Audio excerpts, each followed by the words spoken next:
김동구 박사님께서 조금 더 구체적으로 탄소 국경세 도입에 따른 글로벌 가치사슬, 밸류체인이라고 그러죠. 이 변화와 우리나라 무역 통상으로 먹고 사는 우리나라인데 어떻게 할 것인지에 대해서 여러분들과 한 25분 정도 또 발표를 듣고 토론에 들어가도록 하겠습니다. 예, 안녕하십니까. 에너지경제연구원의 김동구입니다. 제가 오늘 발표드릴 내용은 탄소 국경세 도입에 따른 글로벌 가치사슬 변화와 무역의 대응 방안입니다. 우선 먼저 탄소 국경세 동향에 대해서 간단히 설명을 드리고자 하는데요. 지금 EU가 탄소 국경 조정 메커니즘 CBAM이라는 용어로 지금 추진을 하고 있습니다. 이 추진 동향을 말씀을 드리면 유럽 집행위원회가 2050년 탄소 중립을 위한 유럽 그린딜을 2019년 12월에 발표를 했습니다. 이 그린딜 안에 탄소 국경 조정 메커니즘 안을 2021년 올해 2분기까지 마련해서 2023년부터 시행하겠다라는 내용을 담았습니다. 이 목적은 EU ETS 등을 실시함에 따라서 EU 기업들의 어떤 탄소 누출을 방지하고 또 EU 기업 경쟁력을 강화하고 유럽 집행위 자체의 어떤 재원을 확보하려는 그런 다양한 목적이 있습니다. 이게 상당히 빠른 속도로 지금 관련 입법 절차가 진행 중인데요. 착수 영향 평가가 지난해 3, 4월에 있었고요. 여기에는 뭐 유럽 관광협회나 각종 산업협회, 뭐 환경단체 등등 해서 224개 피드백이 이제 들어왔고요. 그다음에 공개 협의 절차가 지난해 7월부터 10월까지 있었습니다. 여기에는 이제 EU 및 전 세계의 국가나 지역 당국, 기업계, 무역협회, NGO 등등 해서 모든 이해관계자의 의견을 청취했는데요. 온라인 설문지로 의견 및 건의사항을 제시하고 관련 자료도 제시를 했습니다. 이때쯤에 이제 타운홀 미팅 형식으로 우리나라하고의 협의도 있었고요. 다양한 의견 청취를 한 상태입니다.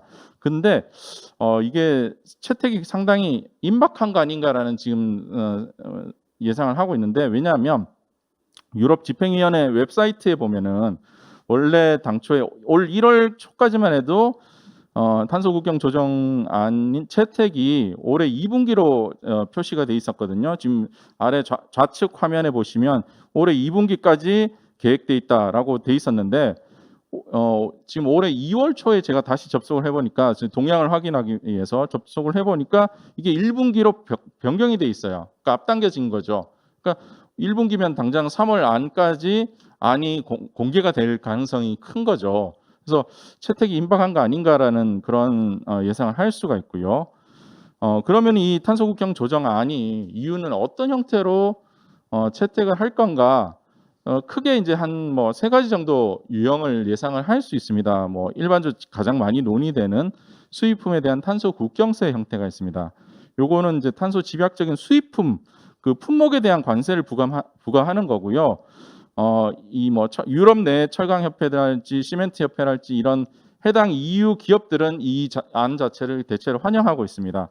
근데 이제 설계를 어떻게 하느냐에 따라서 아까 정승 교수님 말씀 주신 것처럼 국제무역법이나 아니면 WTO의 최애국 원칙, 내국민 대우 원칙 등하고 좀 이 충돌이 일어날 가능성도 충분히 있습니다. 이게 왜냐하면 기본적으로 관세 형태이기 때문에요. 그다음에 EU 전역에 어떤 탄소세를 부과하는 그런 형태로 또 진행이 될 수도 있습니다. 수입품이나 국내 제품 모두에 적용되는 어떤 단일 탄소세 형태로 도입이 될 수도 있고요.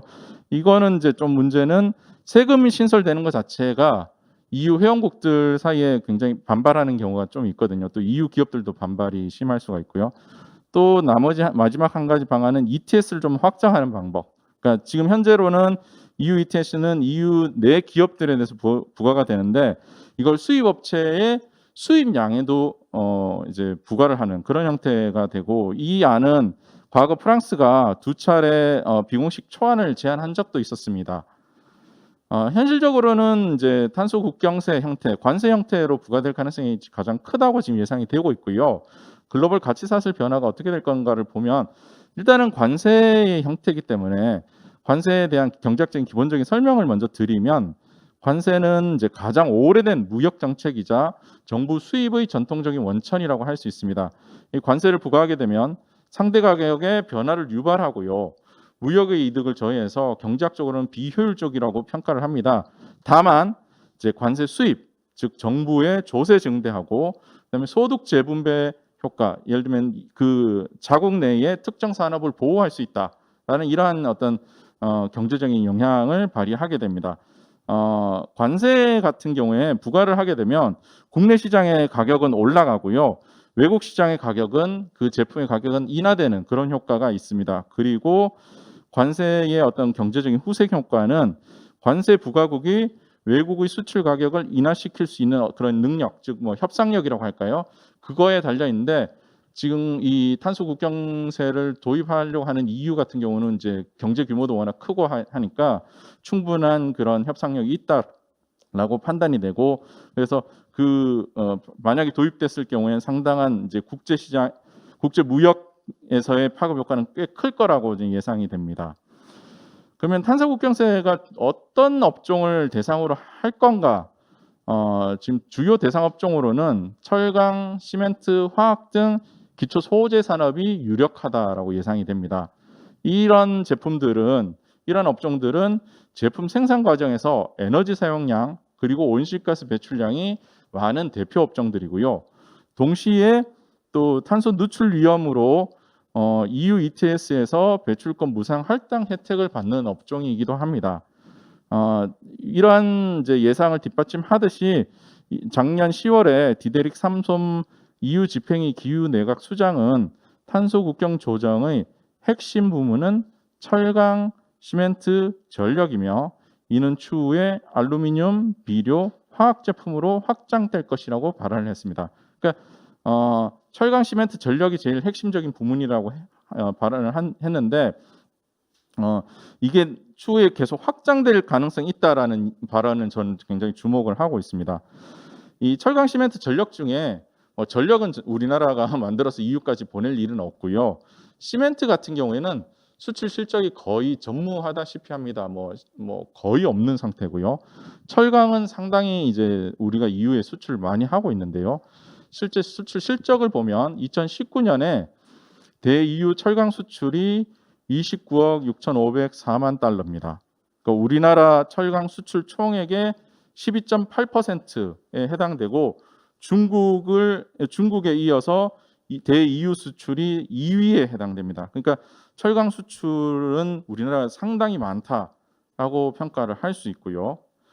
그다음에 EU가 철강 수입하는 것을 살펴보면 EU가 우리는 한국산 철강을 수입하는 액이 26억 9,458만 달러인데요.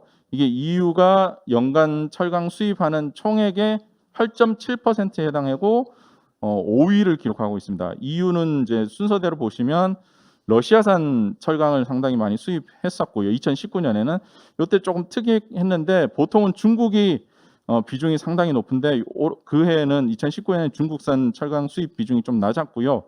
그다음에 터키나 우크라이나 이렇게 각 근처에 있는 국가들의 수입액이 좀 많았고요. 한국이랑 중국이 워낙 멀리 있는데도 중국은 뭐 전 세계에서 철강 제품 제일 많이 생산하는 국가라니까 그 비중이 뭐 크다라고 볼 수 있는데 한국이 거리가 멀음에도 불구하고 EU에 상당히 많은 이제 철강 제품을 수출한다라는 게 좀 눈에 띄는 그런 특징이라고 할 수 있겠습니다. 그러면 이러한 이제 탄소 국경세가 EU의 무역에 어떤 이제 영향을 미칠까를 살펴봤는데, 요거 관련해서는 작년에 보스턴 컨설팅 그룹이 보고서를 하나 낸 게 있습니다. 그러니까 EU의 탄소 국경세가 세계 무역을 어떻게 동요시킬 것인가라는 그런 제목의 보고서인데요. 탄소 국경세를 CO2 톤당 약 30달러로 도입을 했을 때 EU의 주요 수입재, 뭐 금이랄지 유연탄, 펄프, 원유, 그다음에 평판, 압연, 강제 이런 것들에 대해서 그 탄소 국경세를 도입했을 때 예상 세수나 수익 저해 효과를 분석을 해봤습니다. 그래서 그 결과를 보면 EU의 자동차사나 기계 장비 제조사, 건설사 등은 2018년 기준으로 이제 평파 나병 강제 수입을 약 200억 달러를 수입해서 20억 달러만큼의 수익을 얻은 걸로 이제 분석이 됐고요. 그다음에 탄소 국경세를 부과를 하게 되면은 세수가 최소 2억 5천만 달러 그리고 최대 13억 달러로 예상되고 EU 기업들의 어떤 수입 이유는 약 40%까지 저해될 걸로 분석을 해놓은 게 있습니다. 그러니까 아까 제가 초반에 경제학적으로 관세를 부과하게 되면 그 내국 가격이 올라간다라는 걸 보여드렸지 않습니까? 지금 그 가격이 올라가는 효과로 인해 EU 내에 이 철강제를 쓰는 기업들이 손해를 보는 그런 형태로 이제 진행이 되겠죠. 그 다음에 그러면 다른 나라에는 어떻게 될 건가? 탄소 국경세를 부과하게 되면 보스턴 컨설팅 그룹의 분석에 따르면은 중국이나 우크라이나, 한국의 탄소 집약도가 높다. 그래서 탄소 국경세 부과로 불리해줄 대표 국가들이다라고 지적을 하고 있습니다. 이게 이제 철강을 만드는 게 크게 두 가지 방법인데 용광로를 이용해서 거기에 이제 코크스랑 철광석을 집어넣어서 녹여가지고 만드는 방법이 있고요. 전기로를 이용해서 이제 고철을 전기로 녹여서 만드는 방법인데 용광로에서 직접 만드는 거는 철광석을 직접 환원시키기 때문에 온실가스 배출량이 많습니다. 보통 강철 1톤 만드는데 용광로에서는 이산화탄소 2톤 정도 나오고요. 전기로는 0.5톤 정도 나옵니다. 근데 중국이나 우크라이나는 용광로 비중이 높기 때문에 전기로 비중이 높은 터키 등보다 불리하다라고 이제 평가를 하는 거죠. 이 그림을 보시면 이제 무역 비중이 중국이 굉장히 높고 러시아나 터키가 비중이 높지만 이 탄소 집약도 측면에서 보시면 상대적으로 터키는 탄소 집약도가 낮죠. 그렇기 때문에 터키가 상대적으로 유리하고 중국이나 우크라이나, 한국 등은 상대적으로 불리해질 가능성이 크다라는 겁니다. 이렇게 이제 EU에서 탄소 국경세를 도입하게 되면 철강 관련해서 글로벌 가치 사슬이 크게 요동칠 걸로 전망을 하고 있습니다. 우선 이제 관세가 도입되는 거기 때문에 EU 역내의 철강 제품의 가격이 상승될 걸로 예상하고 있습니다. 그리고 관세를 피하기 위해서 EU 내에 철강을 생산하는 기업들이 지금 EU 내에서는 사실 철강 생산하는 기업들이 많이 예전보다 경쟁력을 많이 잃었는데요. 그 EU산 철강제 공급량이 증가할 가능성이 큽니다. 반면에 EU 내에서 철강을 주로 수요하는 기업들, 즉 이제 EU 자동차사나 기계 장비 제조사 등 수요처들은 생산 비용 인상에 직면할 가능성이 큽니다. 또 국제적으로 보면은 중국, 우크라이나 등 탄소 집약적인 철강 생산국은 탄소세 비용을 그냥 자체적으로 흡수하든지 아니면 EU 외에 대체 시장을 모색하든지 또는 저탄소 기술로 전환하는 등의 이런 대응을 하지 않으면 더 이상 이 제품을 판매하기 힘들어지는 그런 상황이 되게 됩니다. 중국산 철강 제품 같은 경우에 이제 중국의 철강 공급량이 조강 생산량이 전 세계의 반을 넘거든요. 그러니까 지금 구조적으로 철강 같은 경우에는 이제 공급 과잉 이슈가 계속 있는데 이렇게 되면은 중국산 철강 제품을 EU 시장에 진입하기 더 어려워지니까 EU 역외에 더 공급 과잉 현상이 심화될 수가 있습니다. 그렇게 되면은 EU 역외에는 철강 가격이 더욱 하락할 가능성이 있다는 거죠. 그러니까 제일 중국에서 가깝고 우리나라가 또 중국산 철강 제품을 수입을 많이 하는 편이거든요. 그래서 중국산 저가 철강 제품이 국내 유입이 더 심화될 우려도 있습니다. 그다음에 실제 이제 탄소 국경세가 어떻게 설계될지가 지금 저도 초미의 이제 관심사인데 여기에는 뭐 이제 제품 생산 과정에서의 어떤 온실가스 배출량만 포함이 될 수도 있고 또 운송 과정에서의 어떤 배출량까지 포함될 수도 있습니다. 만약에 운송 과정에 따른 그 어떤 배출량까지 포함이 되면은 가치 사슬은 더욱 크게 요동칠 가능성이 큽니다. 특히 우리나라처럼 EU까지의 이 운송 거리가 먼 국가의 경우에는 더 큰 영향을 받을 가능성이 크죠. 이렇게 될 경우에는 단순히 이제 철강뿐만 아니라 해운이나 관련 이제 산업들까지도 상당히 영향을 받을 수 있습니다. 또 제가 우려하고 있는 거는 아까 이제 정 교수님도 말씀해 주셨지만 행정비용 이슈입니다. 이게 이제 수출 기업, 대EU 수출 기업의 행정 비용 등 비관세 장벽 증가가 우려가 되는데요. 만약에 이제 EU가 자체적으로 인증을 할 수도 있지만 이거를 지금 국내 ETS나 EU ETS 같은 경우 보면은 배출량 인증 업체를 활용해서 해당 기업이 배출한 양을 공식적으로 인증을 받고 그 결과를 이제 행정 당국에다 제출하게끔 지금 되어 있거든요. 이거를 이제 탄소 국경세에 EU가 적용을 하는 그런 형태로 되면 이제 이럴 수가 있는 거죠. EU ETS 상에 공인된 그런 배출량 인증 업체를 무조건 활용을 해서 배출량 검증을 받아야 EU 시장에 들어올 수 있다. 이런 식으로 이제 의무화해 버리면 그러면 이제 나라 기업들이 EU ETS의 이제 그 인증 업체들에 대해서 그 전문 서비스를 받아야 되는 거죠. 그럼 무역 외수지가 악화될 우려가 큰 거죠. 그래서 실제로 국내 경우에도 ETS 영향으로 기업들이 어떤 영향을 받았느냐를 설문조사를 한 게 있는데요. 온실가스 종합정보센터에서 올 초에 이제 나온 2019 배출권 거래제 운영 결과 보고서에 보면 행정비용 증가라는 거에 대해 동의 비율이 77.2%로 압도적으로 높습니다.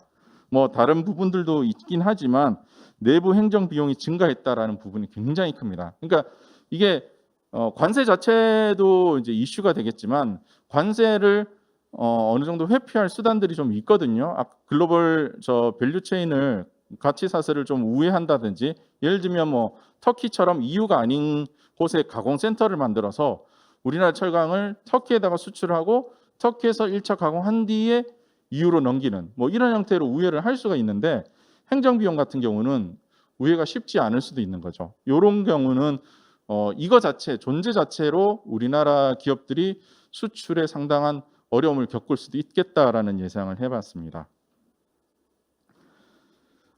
환경 보호 목적의 관세 활용에 대한 연구 사례는 꽤 많은데요. 그 중에 뭐 이제 퀵 앤 홉키스 2010년 논문을 좀 간단히 소개해드리면 이제 연산 일반 균형 모형으로 탄소 누출 가능성 있는 산업에서 국경 조정, 관세 형태로 국경 조정이 이루어졌을 경우에 어떤 경제적 영향이 있는지를 분석한 논문입니다. 이거를 분석을 해본 결과를 보면 철강업에서는 국경 조정이 도입되면은 탄소 누출을 상당히 크게 줄인다. 그런데 시멘트를 포함한 광물업에서는 탄소 누출 감소가 덜하다. 그러니까 별로 이 환경적 효과가 없다는 거죠. 그래서 전반적으로 경제 전반적으로 봤을 때는 탄소 누출률 감소 효과가 그렇게 크지 않다. 즉 이제 탄소 국경세를 도입해도 환경적으로 매우 효과적이라고 보기는 힘들다라는 게 이 논문의 결과고요. 오히려 부문별 산업 경쟁력 측면에서 정당화될 수 있다라는 거를 이제 이 논문은 주장을 했습니다. 그러니까 탄소 국경세를 뭐 어떻게 볼 건가 이슈가 있는데 이건 환경을 보호하기 위한 뭐 그런 제도다 뭐 이렇게 볼 수도 있고, 근데 저는 이제 기본적으로 이건 어쨌든 EU의 산업 경쟁력을 위한 관세 정책이다.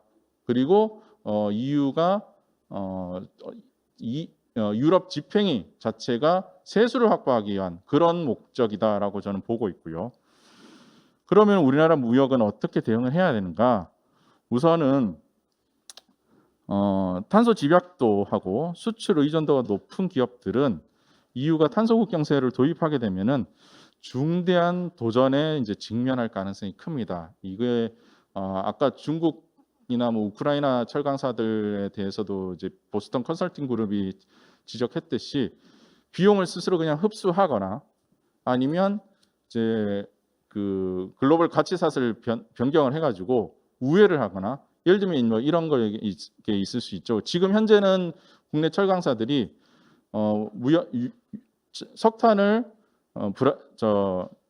호주에서 수입을 그대로 우리나라로 직접 가져오고 브라질에서 철강석을 그대로 가져와서 우리나라에서 코크스를 만들어 가지고 용광로에서 철강을 그대로 만들어 가지고 수출을 한단 말이죠. 이거를 중간에 한 번 더 재가공을 해서 가져오는 것도 방법이 있습니다. 그러면 이제 가치 사실이 크게 바뀌겠죠. 예를 들면 유연탄을 호주에서 직접 가져오는 게 아니라 뭐 중간에 동남아 어딘가에서 한번 1차 가공한 뒤에 가져와서 코코스 형태로 가져온다든지 뭐 이런 것들도 가능할 수가 있고요. 또 철강성 제품을 만든 철강 제품을 EU에 바로 수출하는 게 아니라 터키나 그 주변의 EU 회원국이 아닌 국가에 일단 수출을 하고 거기에서 1차 가공한 뒤에 탄소 국경세 적용을 받지 않는 품목으로 다시 EU에 수출하는 그런 형태로 이 가치 사슬이 바뀔 수도 있습니다. 또 이제 철강에 대해서 지금 탄소 국경세가 매겨지는 경우에는 이거를 더 최종재 쪽으로 국내에서 더 가공을 해서 파는 방법도 있긴 하죠. 사실 뭐 예를 들면 자동차나 이런 제품으로 만들어서 EU에다 넘기는 그런 형태로 이 철강 하나에만 이 탄소 국경세가 도입된다고 해도 글로벌 가치 사슬이 굉장히 큰 영향을 받을 것 같습니다. 그래서 기업의 입장에서는 가치 사슬 전반에 대해서 일단 탄소 배출량을 점검하는 게 제일 우선일 것 같습니다. 그래서 이 기업이 가지고 있는 가치 사슬에서 어떤 부문에서 배출량이 많이 일어나는지를 점검을 하고 배출량 저감을 위한 노력을 강화할 필요가 있습니다. 저감 기술이나 설비를 도입하고 공정 개선 등의 자구적 노력을 강화하고 또 원재료 도입선이나 방식을 변화시킨다든지 아니면 아까 말씀드린 뭐 자동차나 조선 같은 전방 산업과의 연계를 강화한다든지 EU 인근의 가공센터를 확보한다든지 이런 형태의 제품 판매 방식 변화도 모색할 필요가 있습니다. 이것과 관련해 가지고 지난 월요일에 일본 철강 연맹에서는 이런 이제 계획을 하나 발표한 게 있는데 이게 뭐냐면은 일본 철강 산업의 2050년 탄소 중립에 대한 뭐 어떤 계획입니다. 그래서 일본 같은 경우에는 철강 연맹 차원에서 2050년까지는 철강 산업도 탄소 중립에 동참하겠다. 이런 계획을 발표를 했거든요. 그러니까 이런 형태의 그러면서 동참을 하되 뭐 정부에다가 요구를 많이 했습니다. 뭐 수소를 무배출 수소 또는 무배출 전력 이런 것들을 대량으로 저가로 안정적인 공급을 위한 사회 인프라를 구축해달라. 뭐 이런 것들 재정적인 지원을 해달라 이런 것들이 있거든요. 그러니까 이런 형태로 기업들이 이제 자구적 노력을 강화하면서 동시에 기업 스스로 해결하기 힘든 부분은 정부에게 좀 요구를 하고 또 같이 이렇게 탄소 중립을 향해서 나아가는 그런 노력들이 필요할 것 같고요. 그다음에 뭐 이미 시행 중인 기업들이 많지만 탄소 가격을 투자 계획 등 회계에 반영하고 CEO 주도의 복수 대응 시나리오를 작성할 필요도 있겠다라는 생각이 듭니다. 그다음에 우선은 이제 탄소 국경세가 철강이나 이런 기초 소재 산업 중심으로 도입이 되겠는데요. 향후에 이제 이 제도가 좀 안착이 되게 되면 소비재로 범위가 확대될 가능성은 늘 있다라고 이제 예상이 됩니다. 그러니까 우리 정책 당국에서도 해외 관련 동향에 대한 관심과 탐색 그리고 시나리오별 대응 방안을 마련할 필요가 있겠다라고 생각이 됩니다. 또 아까 저 행정 비용 관련해서 이제 국내에도 이제 ETS를 계속 이제 운영을 해오면서 노하우를 축적 중인 거민증 업체가 이제 많이 있는데 이 거민증 업체가 사실은 국내에만 좀 특화된 그런 형태인데 글로벌 역량 강화가 좀 필요하겠다. 그래서 관련 글로벌 시장에서도 새로운 기회를 사업 기회를 좀 마련해 가지고 그런 이제 쪽에서도 대응할 필요가 있겠다라고 생각합니다. 관련해서 예를 들면 이제 법률 시장이나 회계 쪽에서는 국내 업체하고 글로벌 기업들 간에 이제 이 조인트로 사업을 하는 경우가 많거든요. 그런 형태로 국내 거민증 업체도 EU ETS나 이런 쪽에 전문 이제 해외 거민증 업체하고의 좀 이제 조인트 형태도 모색해 볼 필요가 있지 않겠나 그렇게 생각이 됩니다. 예, 발표 이상입니다. 감사합니다.